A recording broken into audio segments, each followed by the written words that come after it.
Bonjour mes amis. Comme vous le savez, nous vivons une époque très étrange et inhabituelle.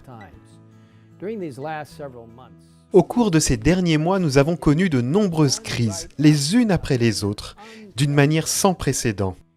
Les catastrophes mondiales, les incendies, les pandémies, les troubles civils, les explosions, toutes sortes de problèmes entre groupes de personnes et les difficultés qui en découlent, les tremblements de terre et bien d'autres choses encore. Tout cela nous rappelle que nous vivons une époque inhabituelle. Et cette semaine encore, de nouveaux incendies ont éclaté dans l'ouest des États-Unis, dans le nord de la Californie.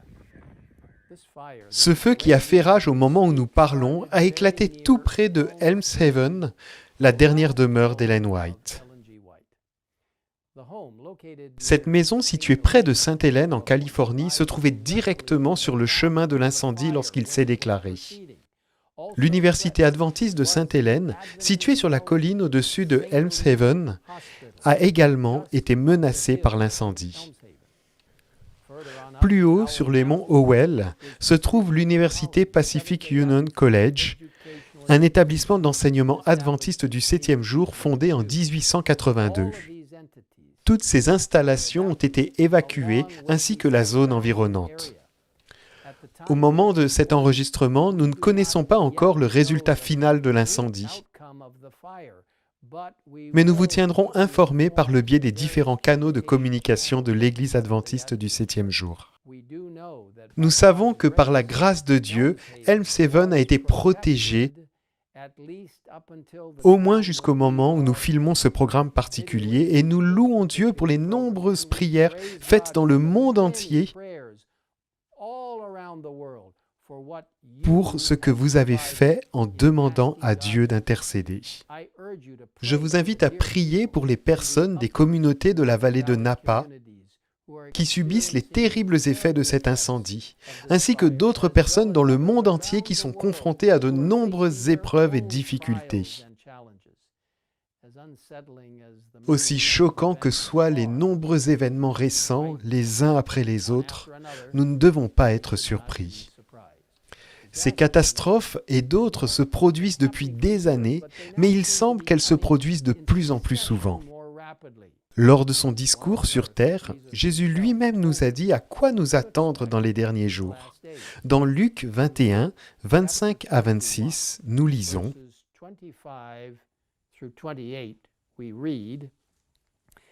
Il y aura des signes dans le soleil, dans la lune et dans les étoiles. Sur la terre, les nations seront dans l'angoisse, épouvantées par le bruit de la mer et des vagues. Des hommes rendront l'âme de terreur dans l'attente de ce qui surviendra sur la terre, car les puissances célestes seront ébranlées. » Examinons un instant les signes présents dans ce passage. Numéro 1, signes dans le soleil, dans la lune et dans les étoiles. Il est intéressant de constater que chaque fois que ces corps célestes sont mentionnés dans le Nouveau Testament, la séquence soleil, lune, étoile est la même. Vous pouvez le voir dans Matthieu 24, verset 29 et Apocalypse 6, versets 12 à 13. Cela suggère une réalisation très spécifique de cette prophétie et en tant qu'adventistes du 7e jour, nous croyons que ces signes ont été accomplis le jour obscur, le 19 mai 1780, où il fallait utiliser des bougies à midi et où le brouillard de fumée rougissait la lune et les Léonides, les pluies de météorites, le 13 novembre 1833. Ces événements restent inégalés en termes d'intensité, de visibilité et d'impact religieux. Et leur réalisation indiquait le réveil par Dieu d'un mouvement des restes des derniers jours pour proclamer le message des 3 anges et pour mener à bien la mission d'évangélisation. Numéro 2. Les nations seront dans l'angoisse épouvantée. Bien qu'il y ait évidemment eu des guerres tout au long de l'histoire, le moment choisi pour ce texte indique une angoisse de nature plus globale et peut faire référence aux guerres mondiales du XXe siècle et plus encore. Numéro 3, le bruit de la mer et des vagues. Cela pourrait certainement faire référence à l'intensité croissante de la destruction causée par les catastrophes naturelles maritimes telles que les tsunamis, les typhons, les ouragans et d'autres. Numéro 4, les hommes rendront l'âme de terreur dans l'attente. Bien que les gens aient toujours eu peur tout au long de l'histoire, un nouveau type de peur semble être né avec la montée du terrorisme, en plus des incertitudes réelles que nous connaissons en ce 21e siècle. Mais Dieu soit loué, nous ne sommes pas laissés dans un état de peur et d'incertitude. Poursuivons la lecture de ce passage. Dans Luc 21, verset 27, nous lisons « Alors on verra le Fils de l'homme venir sur une nuée avec beaucoup de puissance et de gloire. » Et puis, dans le verset suivant, au verset 28, nous lisons cette merveilleuse promesse.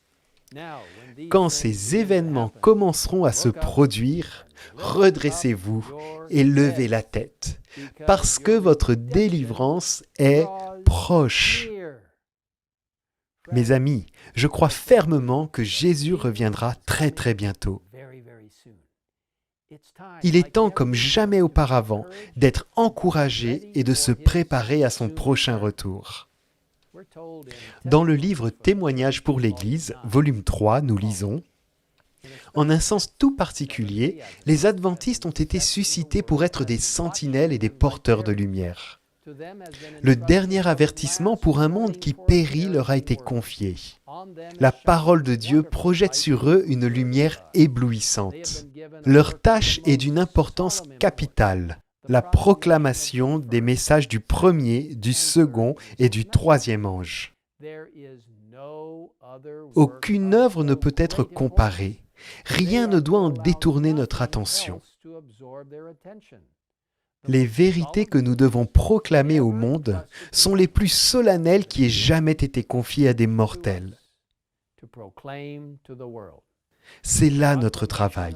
Il faut avertir le monde et le peuple de Dieu doit être fidèle au mandat qu'il a reçu.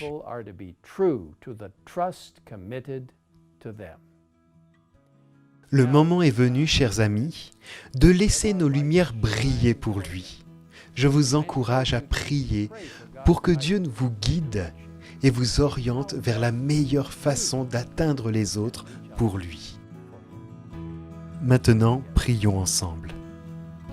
Cher Père, nous savons que nous traversons les temps de la fin. Nous savons que nous ne pouvons pas trouver notre chemin à moins de dépendre complètement de toi.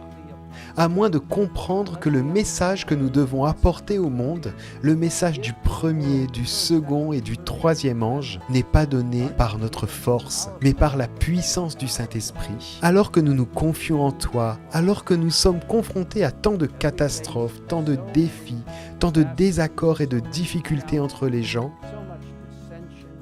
nous te demandons, Seigneur, de conquérir nos cœurs, de faire de nous tes témoins véritables dans les derniers jours. Viens près de nous, Seigneur. Nous nous soumettons entièrement à toi. Nous te remercions pour l'espoir que nous avons en Jésus-Christ qui reviendra bientôt. Nous te le demandons au nom du Christ. Amen. In Christ's name we ask it. Amen.